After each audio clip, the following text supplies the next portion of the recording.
Hello everyone. Class 8th की NCERT political science की उसको आज हम स्टार्ट कर रहे हैं चैप्टर 1 से। ये जितने भी चैप्टर्स दिए हैं हर एक चैप्टर का एक वीडियो रहेगा। क्लास 6th और 7th अगर आप देखने में इंटरेस्टेड हो तो क्लास 6th और 7th भी हमारे चैनल में चैप्टर वाइज एक एक चैप्टर को हमने जो है वीडियो को डिस्कस किया है। हर एक वीडियो में एक चैप्टर। चलिए स्टार्ट करते हैं चैप्टर 1, द इंडियन कॉन्स्टिट्यूशन।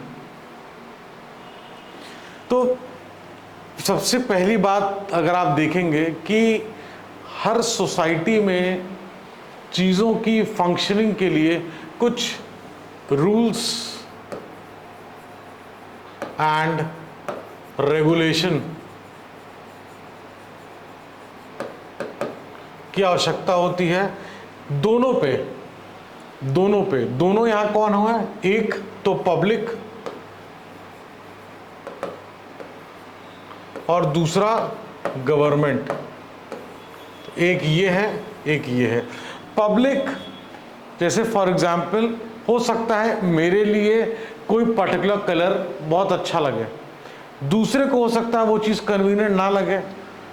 तो एक कॉमन कंसेंसस पे आने के बाद एक set of rules and regulation को फ्रेम किया गया।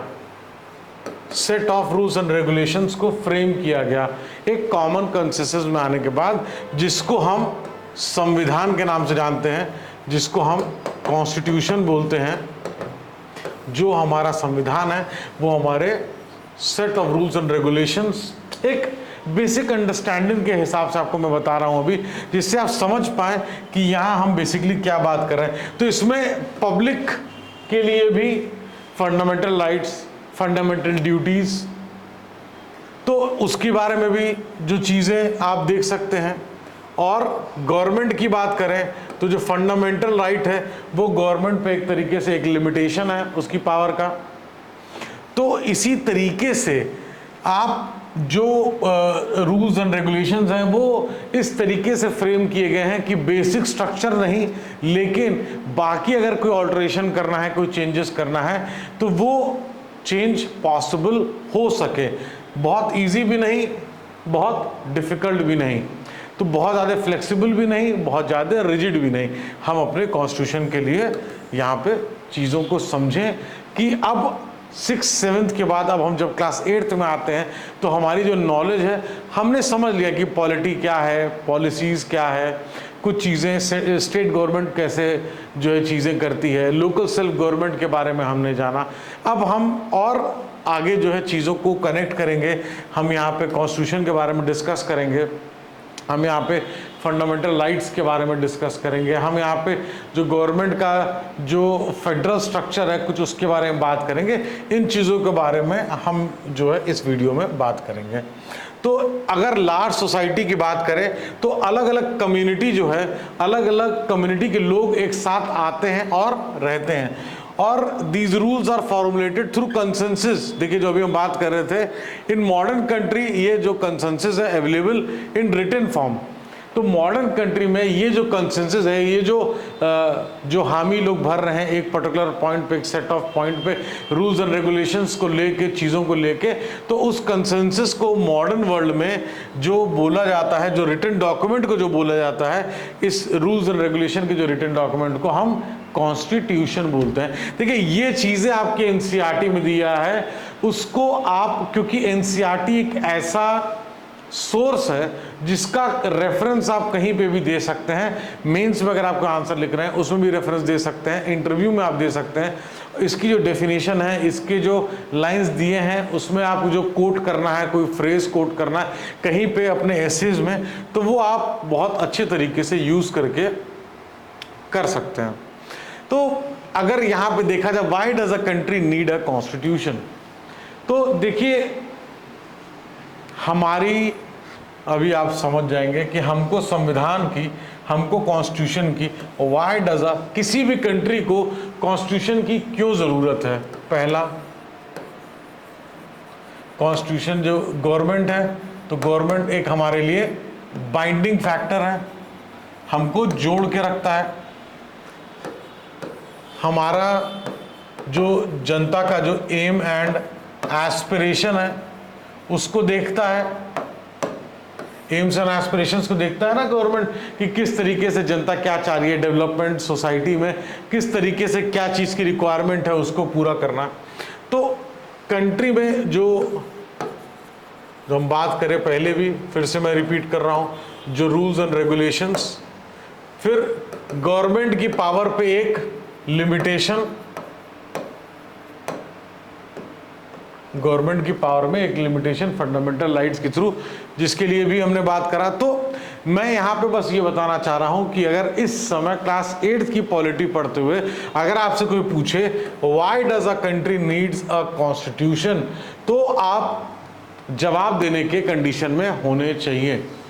आपको कहीं पे भी कोई भी हिचक नहीं होनी चाहिए ये बताने में कि कंट्री को संविधान की आवश्यकता क्यों है। एक लिमिटेशन ऑन गवर्नमेंट, यहाँ मैं लिख दे रहा हूँ, limitation on government, binding factor for people. एक कॉमन चीज चाहिए ना हमको, हमारी जो कंट्री, हमारी जो गवर्नमेंट, हमारी जो संविधान, ये चीजें हमको बाइंड करती है। एम्स एंड एस्पिरेशन जो हमारा रिफ्लेक्ट करता है, रूल्स एंड रेगुलेशन, ये सारी चीज़ें जो है एक कॉमन प्लेटफॉर्म पे आके हमको कहीं ना कहीं और डिटेल में अब हम देखते हैं कि किस तरीके से चीज़ें टुडे जितनी भी कंट्री हैं दुनिया में, ऑलमोस्ट सबके पास अपना एक संविधान है, चाहे वो रिटन हो चाहे वो अनरिटन हो। The constitution serves several purpose, constitution के कई सारे यूसेज हैं, कॉन्स्टिट्यूशन के कई सारे पर्पस हैं। अगर हम पहले पर्पस की बात करें तो एक ऐसे आइडल्स जो कि basis of the kind of the country that we as a citizen aspire to live in. तो एक तरीके से जिस टाइप के, जैसे यहाँ पे बेसिकली कंट्री के जो, अगर आप इसको कनेक्ट करें कंट्री के पॉलिटिकल एनवायरनमेंट एंड पॉलिटिकल है तो डेफिनेटली सोशल इम्पैक्ट भी उसका होगा। सोशल एनवायरनमेंट की बात कर लें, अब हमने क्या, जैसे अभी सोशल एनवायरनमेंट की बात कर रहा हूं तो हमारा संविधान कहता है ना कि there shall be no discrimination. तो देखिए यहां से आपको कनेक्ट करना है, there shall be no discrimination, ये सोशल एनवायरनमेंट है। ये सोशल एनवायरनमेंट क्रिएट कर रहा है, कहां से आ रहा है? ये हमारे संविधान से ही आ रहा है, हमारे कॉन्स्टिट्यूशन से आ रहा है। हम political environment, right, vote for all, universal adult franchise, UF जो हम लोग बात करते हैं, periodic election, election commission of India, ये सब चीज़ क्या मेक श्योर करती है? डेमोक्रेसी, कि हमारे कंट्री में डेमोक्रेसी रहेगी, हमारे कंट्री में डेमोक्रेसी एक अच्छे तरीके से चलते रहेगी। तो ये चीज़ें कहाँ मेंशन्ड है? ये कॉन्स्टिट्यूशन में मेंशन्ड है। ये पॉलिटिकल एनवायरनमेंट, सोशल, देखिए ये एक एग्जाम्पल के तौर पे मैं क्लास 8 के लेवल पे, बहुत हाई लेवल पे ना जाके, लेकिन मैं ये चाहता हूँ यहाँ पे कि एक बेसिक जो चीज़ें हैं वो आपको कम से कम एटलीस्ट क्लियर होते जाए, और अब धीरे धीरे धीरे धीरे आपको लेवल बढ़ाना पड़ेगा जिससे कि आपका बेस रेडी हो जाए। हर कोई चाहता है कि मैं लक्ष्मीकांत की बुक से तुरंत स्टार्ट कर दूं, good enough, fair enough, if you want to do it go ahead. मेरा ऐसा सजेशन है कि एनसीईआरटी को पहले करना चाहिए। एनसीईआरटी को करने के बाद अगर आपका बेसिक्स क्लियर है पॉलिटी का, go and start of with class 11th और 12th, और अगर बेसिक नहीं क्लियर है तो क्लास 6 to 12 पॉलिटी करें। ये मेरा सजेशन है, अप टू यू। और put in other way, constitution tells us what the fundamental nature.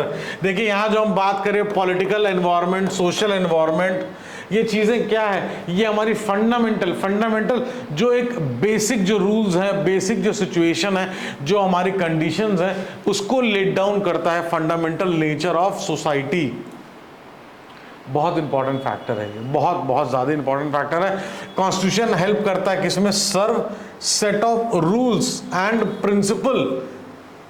Constitution set करता ना, नहीं ये नहीं होना चाहिए।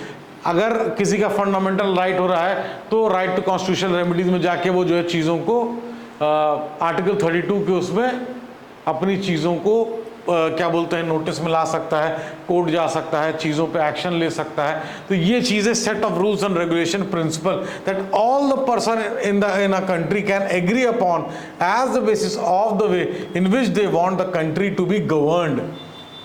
तो एक तरीके से इस चीज़ को कैसे हमको कनेक्ट करना है, हम ऑलरेडी पहले ऊपर बात कर चुके हैं स्लाइड में, कॉमन कंसेंसस।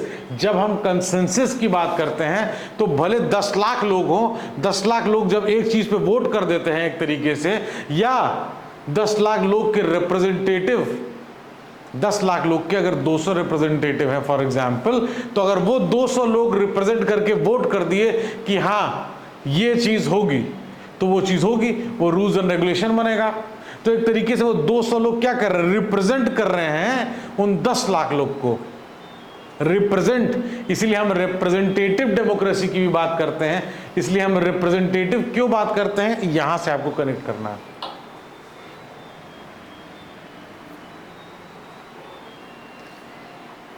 डेमोक्रेसी पीछे अभी जो आप एग्जाम्पल एक पेज एक आया था जिसमें इस बुक में, इस चैप्टर में नेपाल का एग्जाम्पल दे रखा है कि किस तरीके से 2006 के बाद से मोनार्की से वो चाहते थे कि डेमोक्रेसी हो जाए। उसके लिए स्ट्रगल भी किया, बहुत सारी कंट्रीज़ ने बहुत अलग अलग तरीके की चीज़ें और सिचुएशंस देखी हैं, पॉलिटिकल टर्मोइल्स देखे हैं अलग अलग तरीके के। बहुत सारी कंट्री के कॉन्स्टिट्यूशन कई बार जो है उसको रिफ्रेम किया गया।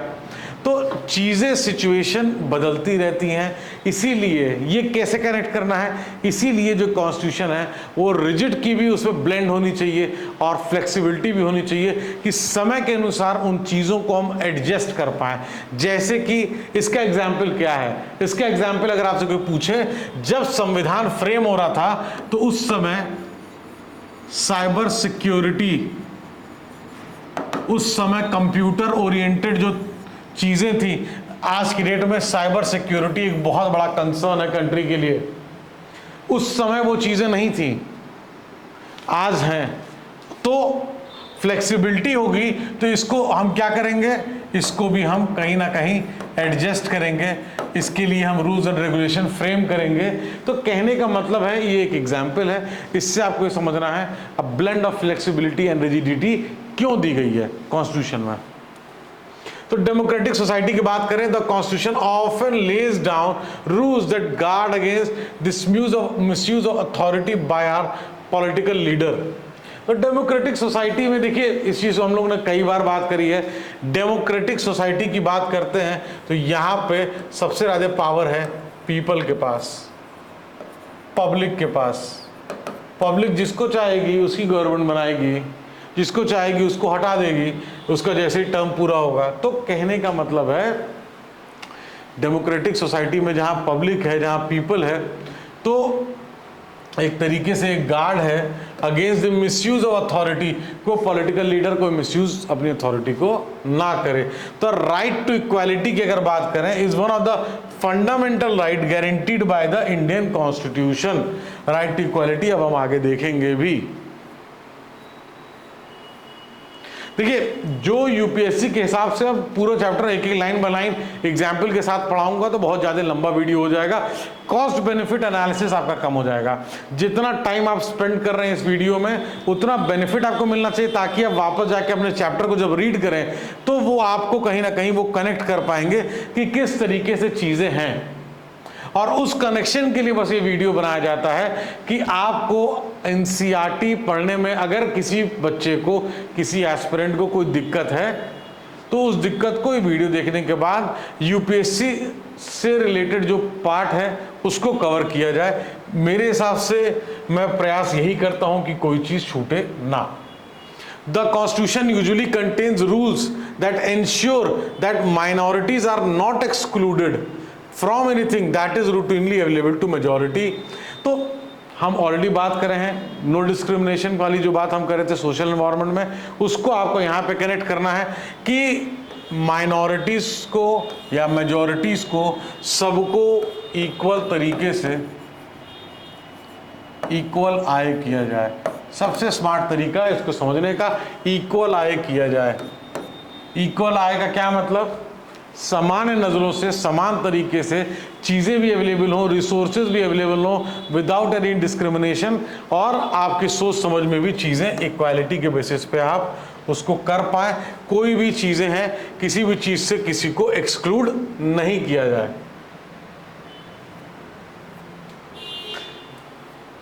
कुछ बच्चे कहते हैं कि जब हम लोग ये डिस्कस करते हैं चैप्टर टू चैप्टर तो थोड़ी सी स्पीड मेरी कभी कभी तेज़ हो जाती है। तेज़ नहीं होगा तो बहुत स्लो होने में आपको बोरिंग लगेगा, और फिर वही बात होगी कि अगर आप 20 मिनट 15 मिनट 10 मिनट आप वीडियो पे दे रहे हैं तो आपको लगेगा कि हम पहले इसको देखें और फिर अपना बुक रीड करें, तो टाइम बहुत ज़्यादा लगेगा। आई डोंट वांट कि अपना टाइम आप वेस्ट करो। शॉर्ट में वीडियो रहे, 5 मिनट में भी हो सके मैं तो 5 मिनट बना दूँ, लेकिन कई लोग क्या होता है कि बेस उनका रेडी नहीं होता है, वो अचानक से एक वीडियो देखते हैं, इसलिए थोड़ा सा उसको स्ट्रेच करना पड़ता है कि उनको भी वो चीज़ें समझ में आए। तो अगर बात करें यहाँ, a good constitution does not allow whims to change its basic structure.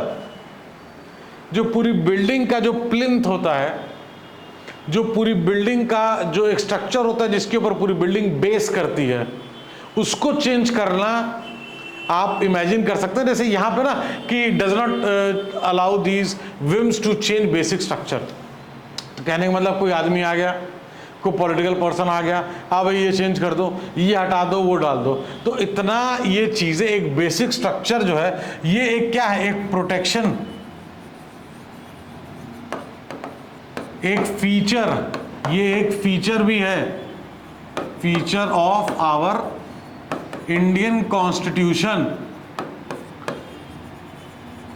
जो हम बात कर रहे थे blend of rigidity and flexibility, वो यहाँ से भी आप कनेक्ट कर सकते हैं कि जो बेसिक स्ट्रक्चर का जो पार्ट है, उस बेसिक स्ट्रक्चर के पार्ट को कोई चेंज हम नहीं कर सकते हैं। अभी आपको यही समझना है इस समय कि कोई चेंज हम नहीं कर सकते हैं, बस इतना समझना है। बाकी जब हम बात करेंगे फीचर्स ऑफ इंडियन कॉन्स्टिट्यूशन और डिटेल में तो उसको और ज़्यादा वहाँ पे समझा जाएगा।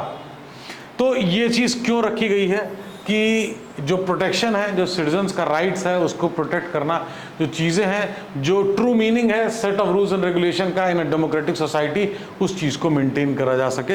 It does not allow for the easy overthrow. इतना आसान नहीं है कि उन्होंने सोच लिया और चेंज कर दिया। इसीलिए आपको यहाँ पे बता दूं, जो आर्टिकल 368 जो चेंज अलाउ करता है, क्या बोलते हैं, अमेंडमेंट कॉन्स्टिट्यूशन में करने का, उसमें कुछ जगह रैटिफिकेशन ऑफ स्टेट भी लिया जाता है। ठीक है, पार्लियामेंट में ही कॉन्स्टिट्यूशन में चेंज जो है वो अलाउ किया जाएगा, वो जो है उस चीज़ को इंट्रोड्यूस करेगी। लेकिन कई जगह ऐसी हैं, उसको हम लोग आगे क्लासेस में देखेंगे, जहां पर रैटिफिकेशन स्टेट भी 50% of the state by simple majority उसको रैटिफाई करती है कि हाँ नहीं भाई हम आपके साथ हैं ये चेंज के लिए। तो ये चीज़ें आपको धीरे धीरे चीज़ों को समझनी है कि जो राइट्स दिया है, जो प्रोटेक्शन दिया गया है, वो किस हद तक जाके दिया गया है, कि ऐसा नहीं है कि केंद्र में कोई है तो वो केंद्र में जो चाहेगा वो चेंज कर लेगा। बहुत सारे प्रावधान दिए हुए हैं, बेसिक स्ट्रक्चर, बहुत सारे प्रावधान दिए हुए हैं जहाँ पे चेंज करना सिंपल मेजॉरिटी से भी संभव है, बहुत जगह स्पेशल मेजॉरिटी और बहुत सी जगह रैटिफिकेशन ऑफ स्टेट भी। तो ये चीज़ें आपको धीरे धीरे और क्लियर होंगी। द इंडियन कॉन्स्टिट्यूशन की feature by the beginning of the 20th century the Indian national movement had been active in the struggle for independence from British over several decades. तो देखिए डेफिनेटली उस समय ब्रिटिशर्स का जो भी चीज़ें था उसके अगेंस्ट में जो आवाज़ उठती गई, जो नेशनल मूवमेंट का जो एक चीज़ें थी, उसका किस तरीके से एक्टिवली जो हमारा जो स्ट्रगल था from British for several decades, वो कहीं ना कहीं जो नेशनलिस्ट थे उनकी जो मांग थी संविधान को लेके, फ्रीडम को लेके, वो चीज़ें जो हैं start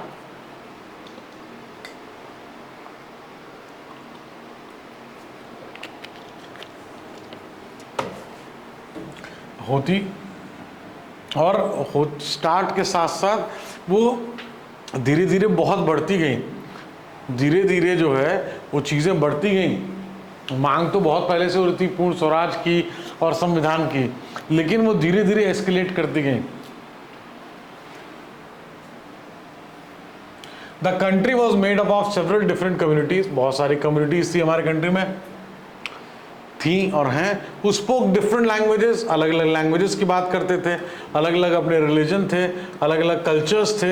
when the constitution was being written, जब संविधान लिखा जा रहा था तो इंडिया एक टर्मोइल के थ्रू जा रही थी। क्यों?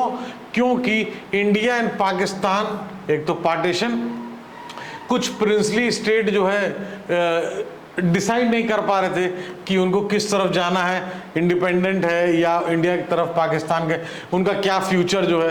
एंड द सोशियो इकोनॉमिक जो कंडीशन थी मास ऑफ द पीपल की, वो कहीं ना कहीं, बिकॉज आप पॉवर्टी की बात कर लें, उस समय इनकम की बात कर लें लोगों की, वो चीज़ें बहुत लो लेवल पे थी, वो सारी चीज़ें उस समय बहुत लो लेवल पे थी।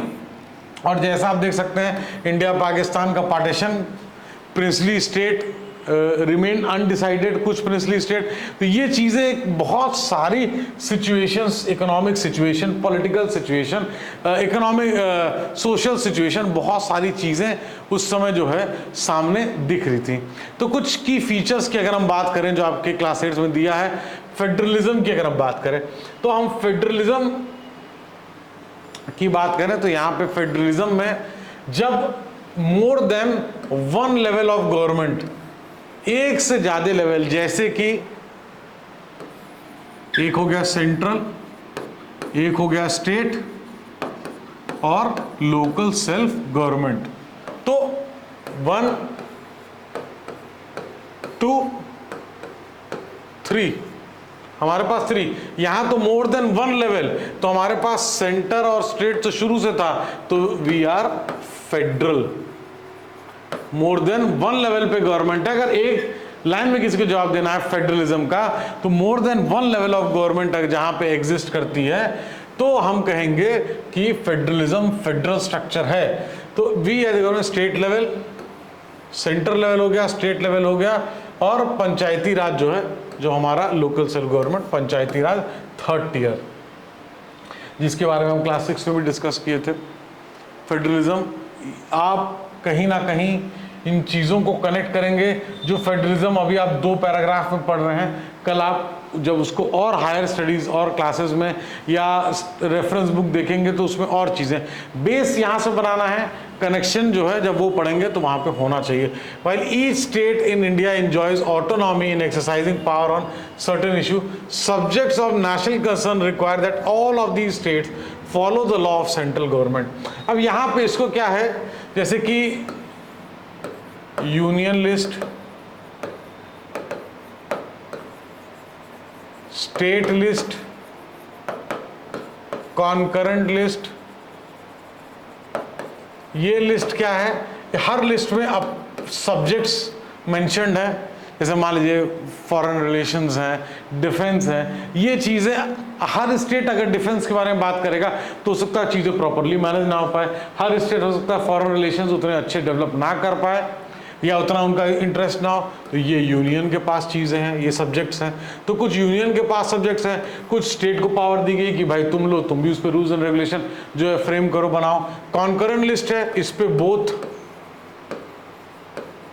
बोथ यूनियन एंड स्टेट इस पे जो है काम करते हैं, दोनों इस पे रूल्स एंड रेगुलेशन फ्रेम कर सकते हैं। तो the constitution also where each tier of government can get the money, पैसे कहाँ से एक हर टियर को मिलेंगे, ये चीज़ें भी जो है संविधान में चीज़ें जो मेंशन्ड है वो कहीं ना कहीं हमको क्लियर होनी चाहिए। लिस्ट वाली बात भी हमने आपको यहाँ पे बता दी, किस तरीके से जो डेलीगेशन ऑफ पावर है, या इनफैक्ट डेलीगेशन नहीं कहेंगे, डिस्ट्रीब्यूशन ऑफ पावर कहेंगे, और फेडरल स्ट्रक्चर का जो है किस तरीके से स्ट्रक्चर है, कैसे कैसे लिस्ट हैं, उसके बारे में हमने बात करी। पार्लियामेंट्री फॉर्म ऑफ गवर्नमेंट की बात करें तो पार्लियामेंट्री फॉर्म एक तरीके से इसको आपको ये समझना है कि हम गवर्नमेंट को चूज कर रहे हैं, और हम बता रहे हैं, एक मिनट, तो इंडिविजुअल जब वोट कर रहा है, उस जिसको वोट कर रहा है रिप्रेजेंटेटिव वो एरिया को रिप्रेजेंट कर रहा है, वो अगर यहाँ पे हम बात करें पार्लियामेंट की तो वो रिप्रेजेंटेटिव पार्लियामेंट में जाएगा, लेजिस्लेचर का हिस्सा बनेगा। तो the constitution of India guarantees universal adult suffrage, जो हम वोटिंग की बात करते हैं अडल्ट्स की,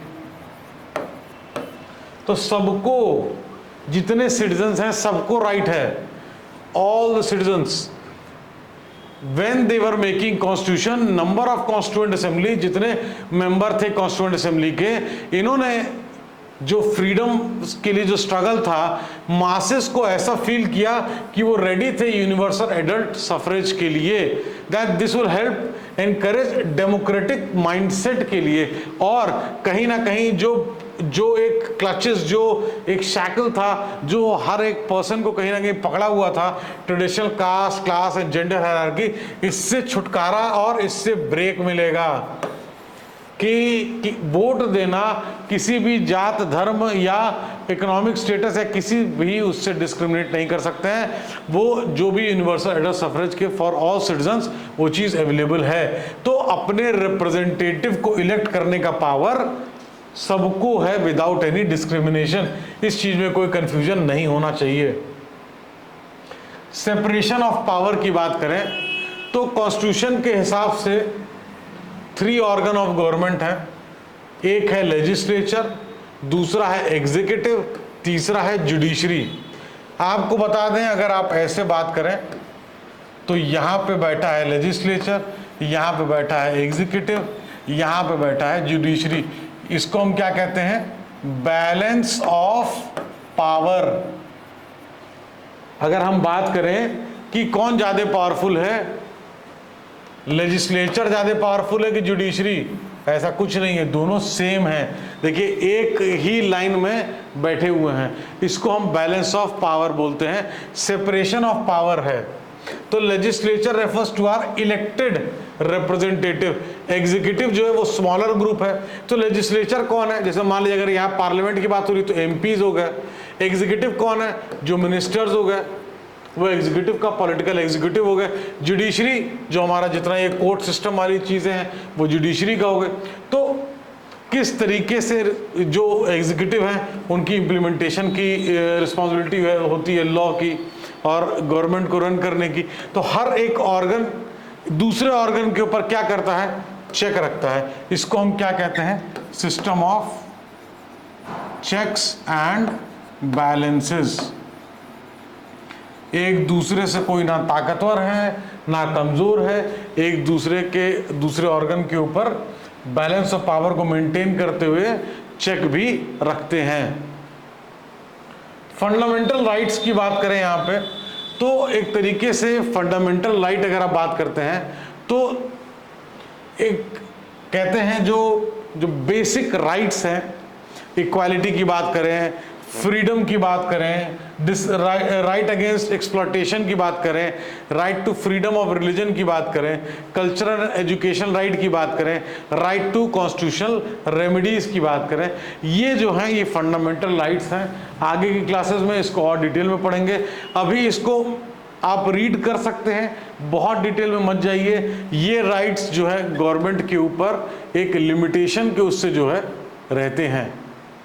सेक्युलरिज्म की बात करें तो सेक्युलरिज्म का मतलब है कि हमारे कंट्री का कोई ऑफिशियल रिलीजन नहीं है, जिसको कोई ऑफिशियली हम किसी रिलीजन को प्रमोट नहीं करने जा रहे हैं। स्टेट का कोई ऑफिशियल रिलीजन नहीं है, हम सारे रिलीजन को रिस्पेक्ट करते हैं, सारे रिलीजन एक बराबर हैं, कोई ऑफिशियल रिलीजन कंट्री का नहीं है। देखिए इन चीज़ों में और भी डिटेल है, जैसे फंडामेंटल राइट्स हो, चाहे सेक्युलरिज्म हो, फेडरलिज्म हो, लेकिन यहाँ पे इस लेवल में क्लास 8 में अभी आपको इतना जानना है। इसके बाद आप बुक रीड करेंगे, कुछ और क्लियरिटी भी होगी। कोई क्वेश्चन हो तो कमेंट करके आप पूछ सकते हैं, कोई चीज़ ना समझ में आई हो तो भी पूछ सकते हैं। Thank you so much for watching.